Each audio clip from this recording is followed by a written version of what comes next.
Welcome to Ask the Expert, the show designed to keep you informed with issues New Jersey is talking about on WMTR 1250 AM, WMTRAM.com, and TalkStreamLive.com. I'm Julie Briggs. Jesse Fries and I host the award-winning Your New Jersey Connection and Ask the Expert, the longest-running ahead-of-the-curve talk shows on the station and in the state. And we invite you to call in by calling 973-267-9687. Everyone wants to look their best and look as young as they feel inside, perhaps taking 10 years or more off their face. Well, it is possible with facial rejuvenation, according to our expert this morning, a leading expert in his field with hundreds of clients as testimony, Dr. Rafizadeh, my guest today on taking years off your face, facial rejuvenation specialist surgery.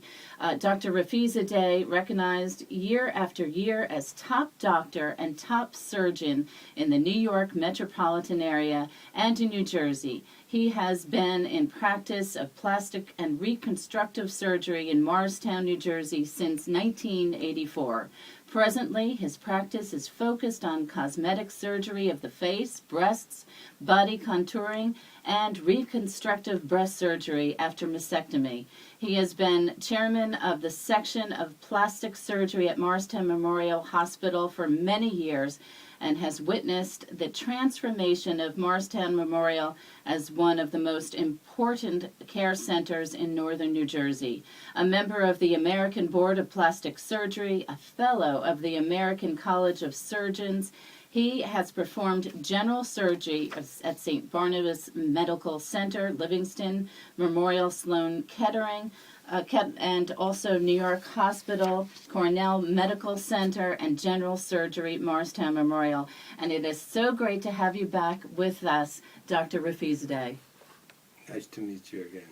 And before we discuss how to turn the clock back on the face and body, since we are in the heat of, we're worrying about so much for the winter, and it's after January, and we all want to start fresh and look our best. How do we do that?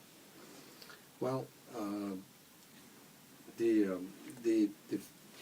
you can basically take care of yourself. Good nutrition, good skin care. These are the basic things you can do. But as far as what concerns plastic surgery, what concerns me really is that now today we have so many modalities and so many tools in our armamentarium that we didn't have before. And surgery is one thing, but we do a lot of other things that are non-surgical today that are probably just as important for people to look their best. And so that is what I really like to talk about. But if somebody wants to look their best, if somebody comes in to you and says, "I want to look beautiful," what would you say? Well, the whole notion of beautification is something that, after many years of experience, you can actually start tackling, because we talk about rejuvenation, making people just feel better, but how do you really make people beautiful? And and to do that, you first have to understand what is beauty. What is beauty in a face or in a body? How do you define that? Well, this is something that human beings have been asking themselves for years. It's nothing new. And there is, even since the ancient Greeks or Romans, there has been some ratio relationships that's been discovered.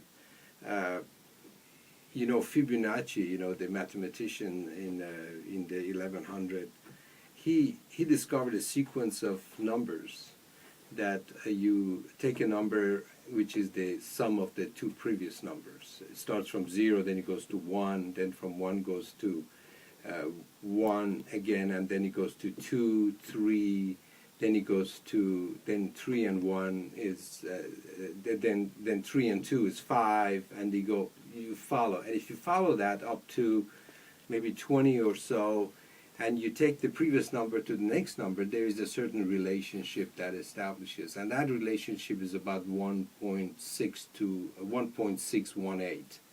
That's about the relationship. And then that you discover that in geometry as well. Now this is a mathematical thing, but then you discover it in geometry, and then it's noticed that you see that same relationship in nature. You see it all over the place, and you see it in the DNA of our DNA, basically, our structure. So it exists. That relationship exists everywhere, and they've noticed that this sort of relationship exists in the face. You know, for example, the relationship between the width of your eyes to the width of your mouth falls into that same ratio, 1.618. And they say that models usually have their space of their face, their eyes, as you say, it is very specific to models. Well, exactly. But then so they have expanded that now, and you know, I actually came aware of it the first time in late 1980s. One of the great plastic surgeons of all times, Dr. Ralph Millard, had published a book that is called The Principalization of Plastic Surgery. And this book is a big, thick book that has no procedures on it, but just principles. And one of the things that he had discussed in that book was exactly what I'm talking about. And that's when I really became aware of it. But now I'm actually starting using that in looking at people's faces, really using these relationships. And they have actually made a mask based on this ratio, which is actually called the golden ratio, or they have even called it the divine ratio. And that mask fits most of the most beautiful people. For example, great models, beautiful stars. Males and females. Males and females. And across racial divides and across the ages. You take a statue from antiquity and it fits that model. You know, it fits that mask. But I have to interject that you are also... you draw. You draw people. And I paint and I draw and I sculpt. Yeah. Does that help? That absolutely does. You know, it gives you a whole vision of that you really have to have in order to be able to see things in a two-dimensional way and analyze people. So when you are in public and you see somebody with that ratio, do you see that they're more beautiful than the average person? I absolutely admire the beauty of the face. I mean, don't get me wrong. You know, physical beauty is not all that it counts. There are many people, including myself, that don't fit those ratios. but you have other qualities, and you know, that compensates for that. But we're talking about physical beauty now, and so yes, and when I do see it, I appreciate it and admire it. This is what I'm looking for in life. That is really beautiful. You know, there's nothing more beautiful than a beautiful face. What about age, though? Does age play? What kind of factor does age play? Well, the age is actually an interesting thing, because we're talking about rejuvenation, but you have to take that with a grain of salt.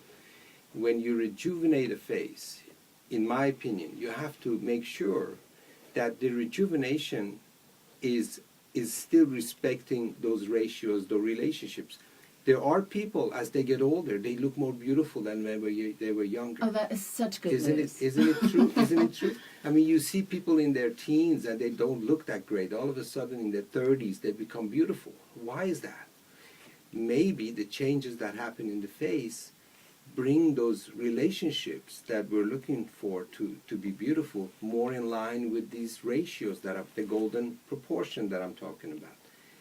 A little bit of age could help in that direction. So when you are rejuvenating people, you have to make sure that you are actually making them more beautiful. That's why there's so many undesirable results that you see around.